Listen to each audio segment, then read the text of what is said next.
I got the ring.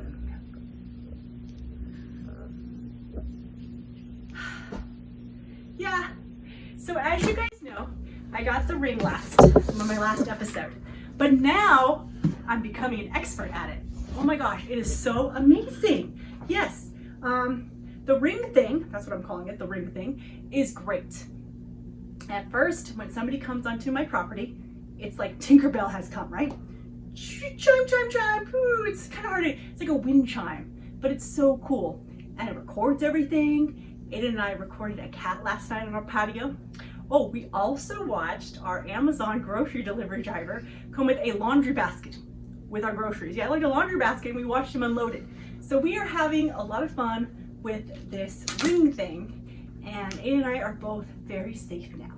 So thank you guys so much for watching my channel and for supporting us. It's awesome, and I don't feel alone anymore. I think part of the reason I made such bad decisions is because I felt alone, and I don't anymore, thanks to you. So, as you guys can see, I have a ton of energy. But a few years ago, I met someone that had even more energy than me. Yeah, I know. How is that possible? But it is. There is a person out there that has more energy than Johanna Banana. There is a wonderful person out there that is a big animal lover, just like me. But she is loving and strong and tough. And when I met her, I knew that we were going to be kindreds. I knew that we were going to be best friends because she was just like me. Like when we get together, we have a blast because we just get each other, we click. I love her, she loves me, and she's the most amazing person. I have always admired her. I've admired her strength, her beauty, her street smarts, because I lack in that department. And so yeah, a few years ago, I met an amazing person named KP. So after my mistake, I decided to get some good advice from my good friend KP. And she gave me some rules that I'm going to follow next time. Yeah, not doing it right now, right, people? I'm on time out from dating. I'm on probation. But when I decide to go back into dating, I'm going to try to follow some of KP's rules. So KP had some great rules. Her first rule is boundaries. Yes. Oh my God. I suck at that. I think I suck at it for two reasons. One, my people-pleasing factor. Two, I'm sorry, but who doesn't love all that attention, okay? Three, I'm kind of a people pleaser and I don't want to disappoint people. So that's kind of why I don't set boundaries. I just don't. I treat everybody like they're my best friend and I've known them forever, okay? Not always a good thing to do, and I've learned that. I mean, that's how I got into trouble. That's how I got the ring thing going on, okay? So boundaries are important. I think in the beginning, maybe you shouldn't spend 24/7 together. As freaking tempting as that is, and as much fun as it is, no, you probably shouldn't. And so my question to the guys out there, my male viewers, do you have respect for women that set boundaries? Because I'm kind of thinking that you do. I mean, I think if they always say you got to respect yourself first before others will. And I think with boundaries comes respect. I don't know. It's just a thought. Now, our next rule is TMI. Again, I totally suck at this because I am the biggest TMIer known to man. I do not shut up. I have no filters and I'm just blah, blah, blah, blah, blah. Well, I probably shouldn't be telling everybody everything. I think I made a big mistake in saying that my dad had recently passed away. It's on the forefront every moment of my thoughts, and anyone's grieving, that's what happens, right? So, but yeah, I think in the future, maybe I need to watch my TMI. The third rule is a good one, and it's KP needs a look. Yeah. So KP told me that when I do end up really liking a guy, and I hope one day I'll be in a good place and I'll meet somebody really good. But when I get to that point, it's very important, KP said, for her to take a look. And so I think that that is important. I never really thought about that. But yeah, it's very important, I think, to have your friends meet the person that you're involved with. Have them take a second look, you know, because you're wanting this so badly, or at least this is how I am in every relationship. I want it so badly that I have my rose-colored glasses on and I'm just not seeing things for what they are. Because I'm emotionally driven, okay? And I think when someone's emotionally driven, whether it be good or whatever, you lose judgment. And so it's good that your friends, your family, get that look, okay? So KP needs a look, and those are KP's rules that I am going to follow at some point. I think these are rules you can even follow in other relationships, not just romantic ones, because I have gotten into situations in other relationships that aren't so healthy for me. So it's really good, and thank you, KP, for your rules. Oh my God, right? Okay, so remember my last episode when I was all like, does anybody like fill the hole with like something good? I answered my own freaking question. Duh. I'm now filling the hole up with something good. Yeah, this, my YouTube channel. So thank you so much for supporting me and helping me fill that hole up the right way. So like, oh my God, I answered like my own question. Okay, so I'm gonna tell you a pretty cool little short story that is just, the whole irony of this is just incredible, I think. My dad and I were big Sex and the City fans. We used to watch it religiously, okay?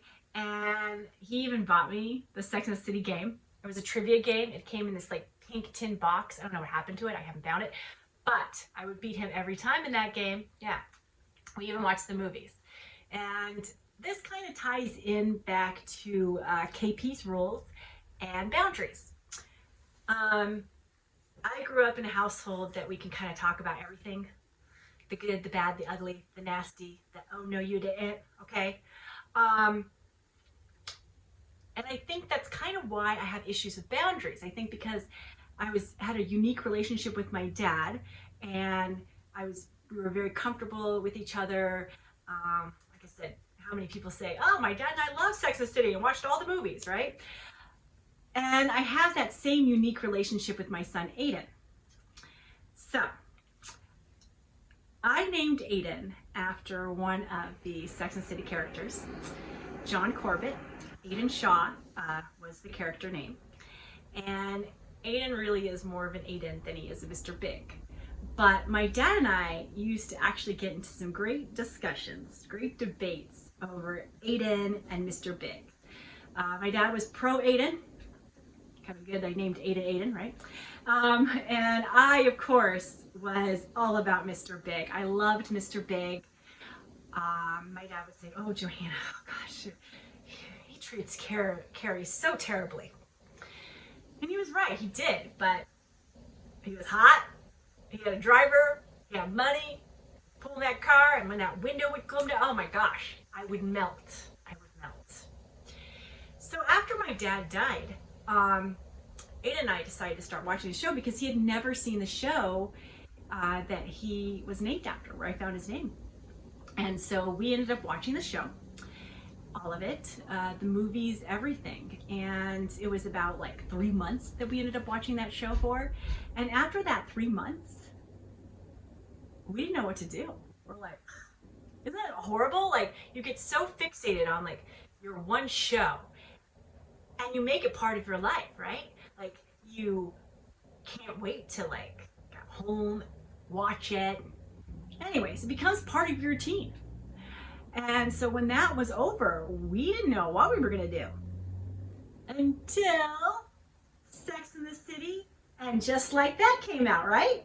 I know, how ironic. I used to watch Sex and the City with my dad. He passed away. Then I watched Sex and the City with Aiden. Finished that. And now, the reboot. Okay, so when the reboot came out, I was thrilled. I made Ada look into HBO Max. I'm like, we have to get this HBO Max. I've got to see this show, that kind of thing. I did not read anything about the show. I didn't want to know.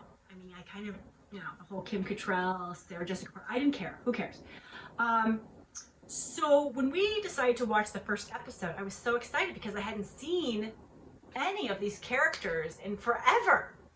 And it was kind of like a high school reunion, right? So it was awesome. Like Miranda, she had gray hair, and Brady's having sex, and it's just Steve has a hearing aid, and all this stuff. And as I'm watching it, and I'm so excited because I've been waiting forever. I was in countdown mode and everything. I'm realizing that something bad is going to happen. And this is a spoiler alert, so sorry, but it's been out for a while. It's on the 3rd episode now. Anyways, we're watching this and I'm feeling this whole momentum coming up, the building, they call it crescendo or whatever. And I'm feeling a little anxious, little uncomfortable. And then all of a sudden, out of nowhere, it seems, I heard this blood curdling scream, like a freaking banshee or crazy woman. And you're like, wait, who is that? Who is this loud person? It was me. Yeah, I was shocked. I shocked myself. Probably because I didn't do this when my dad died, okay?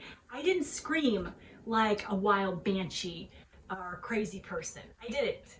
I cried, hysterical, but I didn't scream.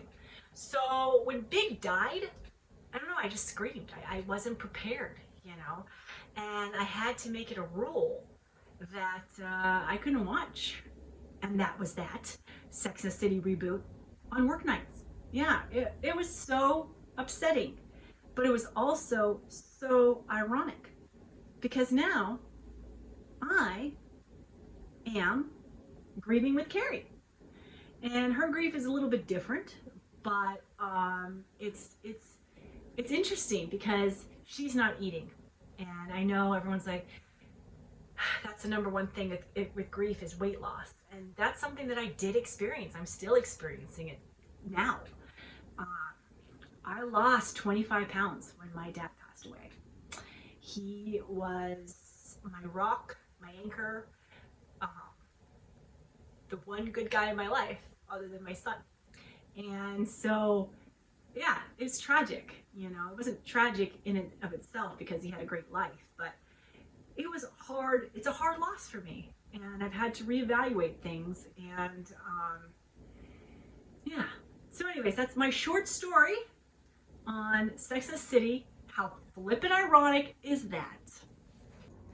All right. So I'd like to thank everybody for taking the time out of your busy lives, because I know things are super crazy with the holidays. Like, what the freak?